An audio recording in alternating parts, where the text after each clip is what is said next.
नमस्कार। आकाशवाणी जयपुर अजमेर से प्रस्तुत हैं प्रादेशिक समाचार।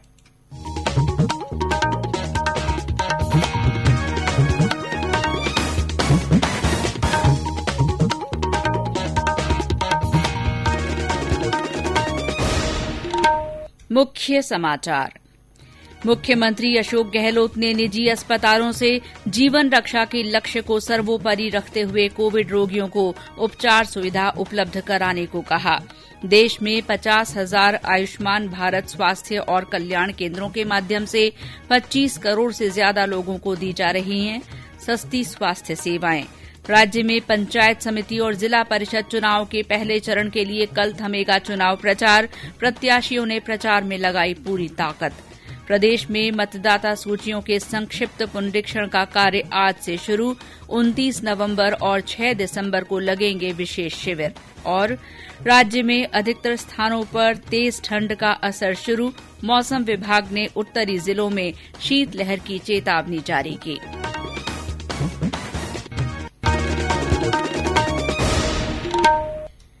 समाचारों के साथ मैं शीला चावला। कोविड-19 महामारी के खिलाफ देश एकजुट होकर लड़ रहा है। आप भी हमारे साथ सुरक्षा और बचाव के 3 आसान एहतियाती उपायों का संकल्प लें। मास्क पहनें, 2 गज की दूरी है जरूरी, सुरक्षित दूरी बनाए रखें, हाथ और मुंह साफ रखें। और अब समाचार विस्तार से। मुख्यमंत्री अशोक गहलोत ने कहा है कि प्रदेश के सभी अस्पताल और चिकित्साकर्मी कोविड-19 महामारी के इस दौर में जीवन रक्षा के लक्ष्य को सर्वोपरि रखते हुए पूरे सेवाभाव के साथ उपचार उपलब्ध करवाएं। उन्होंने कहा कि निजी अस्पताल सामाजिक, नैतिक और व्यावसायिक दायित्वों को निभाते हुए सुप्रीम कोर्ट के निर्देशों और सरकार की गाइडलाइन के अनुरूप निर्धारित दरों पर स्वास्थ्य सेवाएं प्रदान करें। उन्होंने कहा कि इस विषम परिस्थिति में सबका उद्देश्य जीवन बचाना हो, न कि लाभ कमाना। आज मुख्यमंत्री निवास से वीडियो कॉन्फ्रेंस के माध्यम से कोविड-19 को लेकर निजी अस्पतालों के प्रतिनिधियों से संवाद करते हुए मुख्यमंत्री ने कहा कि निजी और सार्वजनिक क्षेत्र के बेहतर तालमेल से किसी भी चुनौती का सामना करना आसान हो जाता है। उन्होंने कहा कि सर्दी, त्योहारी सीजन सहित अन्य कारणों से पिछले कुछ दिनों से पॉजिटिव मामले बढ़ रहे हैं और गंभीर रोगी भी अधिक सामने आ रहे हैं। इसे देखते हुए ऑक्सीजन और आईसीयू बेड की संख्या बढ़ाना जरूरी है। राज्य सरकार सरकारी अस्पतालों में लगातार चिकित्सा सुविधाओं का विस्तार कर रही है। निजी अस्पताल भी बेड्स की संख्या बढ़ाएं ताकि एक भी कोविड रोगी उपचार से वंचित न रहे। देश में कोविड से ठीक होने की दर 93.6% हो गई है।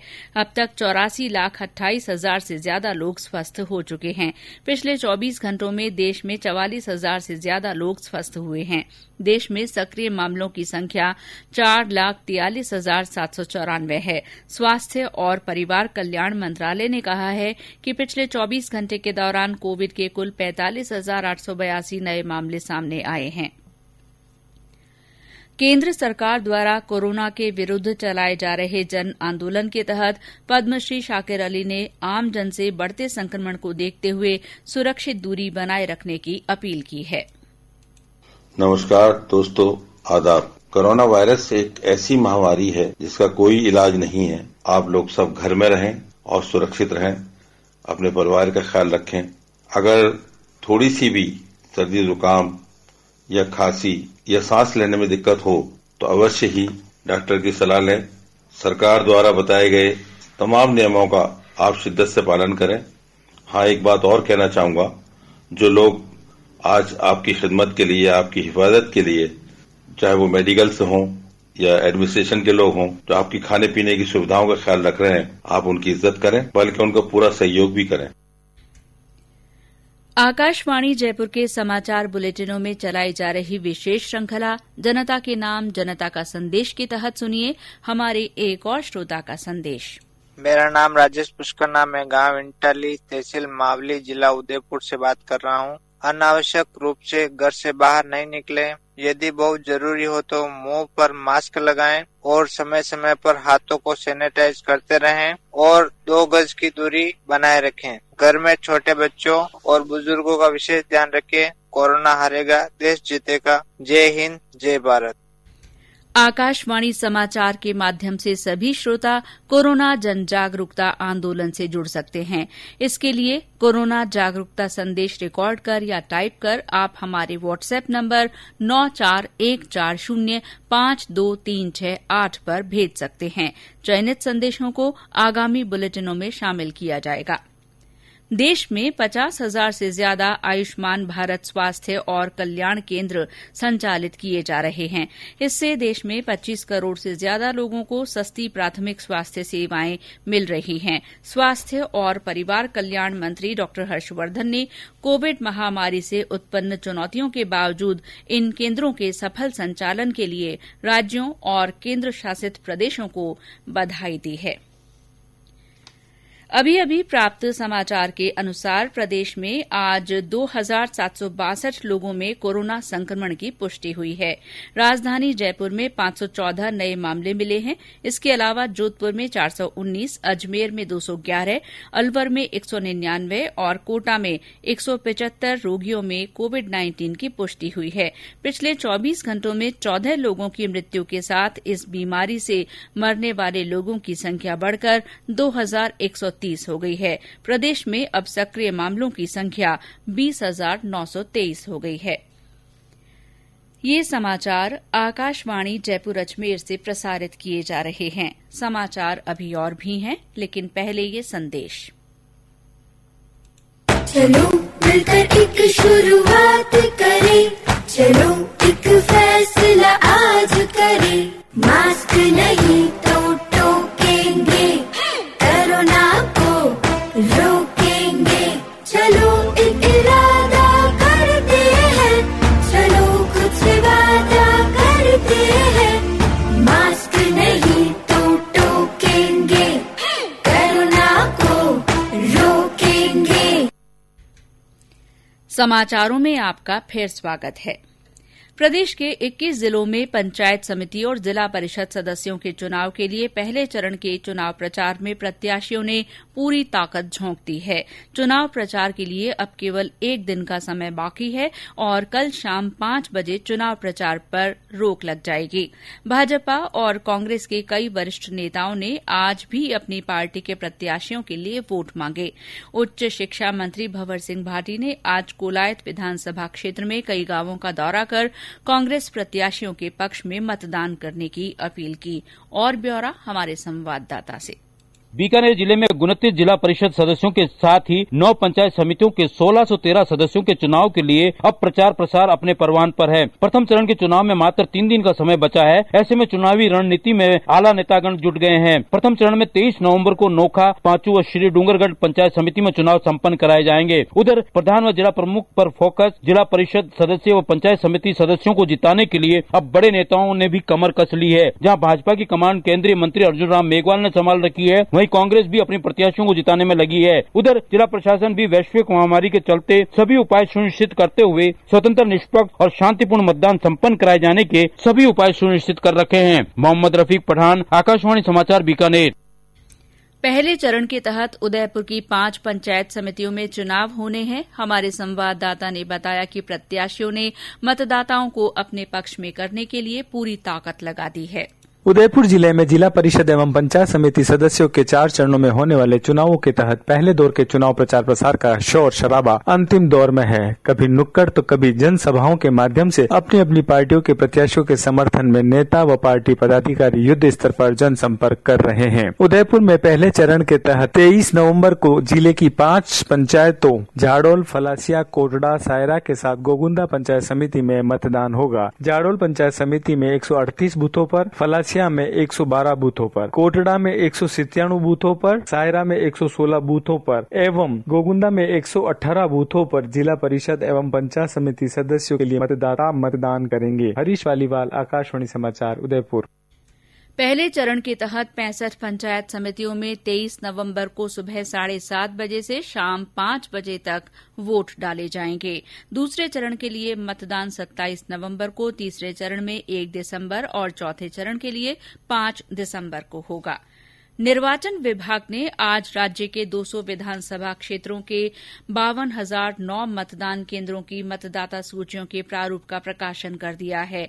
मुख्य निर्वाचन अधिकारी प्रवीण गुप्ता ने बताया कि 99.97% मतदाताओं को मतदाता पहचान पत्र जारी किए जा चुके हैं। उन्होंने बताया कि मतदाता सूचियों में संशोधन के लिए 29 नवंबर और 6 दिसंबर को विशेष शिविर लगाए जाएंगे।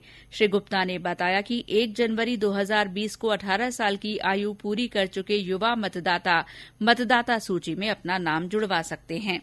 मतदाता सूचियों का अंतिम प्रकाशन 18 जनवरी 2021 को होगा। इस बीच प्रशासनिक सुधार विभाग ने आज एक आदेश जारी कर जिला कलेक्टर, अतिरिक्त जिला कलेक्टर, उप जिला कलेक्टर और तहसीलदार समेत विशेष संक्षिप्त पुनरीक्षण कार्यक्रम से जुड़े अधिकारियों और कर्मचारियों के स्थानांतरण पर 18 जनवरी तक के लिए रोक लगा दी है। प्रधानमंत्री नरेंद्र मोदी ने जम्मू कश्मीर में आतंकियों के खिलाफ हुई बड़ी कार्रवाई के बाद आज सुरक्षा की स्थिति का जायजा लेने के लिए उच्च स्तरीय बैठक की। बैठक के बाद श्री मोदी ने ट्वीट कर कहा कि पाकिस्तान के आतंकवादी संगठन जैश ए मोहम्मद के 4 आतंकियों के सफाये और उनके पास से बड़ी मात्रा में हथियार और विस्फोटकों की बरामदगी से पता चला है कि भारी तबाही और नुकसान पहुंचाने के उनके मंसूबे फिर से विफल हो गए हैं। उन्होंने कहा कि सुरक्षा बलों ने शानदार बहादुरी और पेशेवर दक्षता का परिचय दिया है। प्रादेशिक लोक संपर्क ब्यूरो जयपुर द्वारा 71वें संविधान दिवस के अवसर पर आयोजित होने वाले विभिन्न कार्यक्रमों की श्रृंखला में आज एक वेबिनार का आयोजन किया गया। इस वेबिनार में वरिष्ठ अधिवक्ता और पूर्व अतिरिक्त महाधिवक्ता डॉ अभिनव शर्मा ने संविधान निर्माण की प्रक्रिया के बारे में जानकारी दी। और अब मौसम। प्रदेश में दिन और रात के तापमान में गिरावट का सिलसिला जारी रहने से सर्दी का असर बढ़ता जा रहा है। मौसम विभाग के अनुसार आज सबसे कम 2 डिग्री सेल्सियस तापमान माउंट आबू में दर्ज किया गया। हमारे सीकर संवाददाता ने बताया कि जिले के फतेहपुर में आज इस मौसम का सबसे कम 3.8 डिग्री सेल्सियस तापमान दर्ज हुआ। पूरे क्षेत्र में अब सर्दी से जनजीवन प्रभावित होने लगा है। मौसम विभाग के निदेशक आर.एस. शर्मा ने बताया कि आने वाले 48 घंटों में उत्तरी जिलों में शीतलहर चलने की संभावना है। वर्तमान परिस्थिति के अनुसार अगले 48 घंटों तक राजस्थान के उत्तरी स्थानों पर विशेष रूप से चूरू, सीकर, झुंझुनू, हनुमानगढ़ और आसपास के जिलों में अभी भी तापमान 5 या 6 डिग्री के आसपास बना रहेगा। अतः मौसम केंद्र जयपुर ने आगामी 48 घंटों के लिए इन जिलों में कहीं कहीं शीतलहर चलने की चेतावनी जारी की है। देश भर में सूर्य उपासना का छठ पर्व श्रद्धापूर्वक मनाया जा रहा है। इस पर्व के तहत श्रद्धालुओं ने आज शाम सूर्य को अर्घ्य दिया। 4 दिन का ये उत्सव कल उगते सूरज को अर्घ्य देने के साथ ही संपन्न होगा। राष्ट्रपति रामनाथ कोविंद, उपराष्ट्रपति एम वेंकैया नायडू और मुख्यमंत्री अशोक गहलोत ने लोगों को इस पर्व की शुभकामनाएं दी हैं। प्रधानमंत्री नरेंद्र मोदी इस महीने की 29 तारीख को आकाशवाणी के मन की बात कार्यक्रम में अपने विचार साझा करेंगे। प्रधानमंत्री ने इसके लिए श्रोताओं से सुझाव मांगे हैं। और अंत में मुख्य समाचार एक बार फिर। मुख्यमंत्री अशोक गहलोत ने निजी अस्पतालों से जीवन रक्षा के लक्ष्य को सर्वोपरि रखते हुए कोविड रोगियों को उपचार सुविधा उपलब्ध कराने को कहा है। देश में 50,000 आयुष्मान भारत स्वास्थ्य और कल्याण केंद्रों के माध्यम से 25 करोड़ से ज्यादा लोगों को सस्ती स्वास्थ्य सेवाएं दी जा रही हैं। राज्य में पंचायत समिति और जिला परिषद चुनाव के पहले चरण के लिए चुनाव प्रचार कल थम जाएगा। प्रदेश में मतदाता सूचियों के संक्षिप्त पुनरीक्षण का कार्य आज से शुरू हो गया है। और राज्य में अधिकतर स्थानों पर तेज ठंड का असर शुरू हो गया है। मौसम विभाग ने उत्तरी जिलों में शीतलहर चलने की चेतावनी जारी की है। इसी के साथ प्रादेशिक समाचार बुलेटिन समाप्त हुआ। नमस्कार।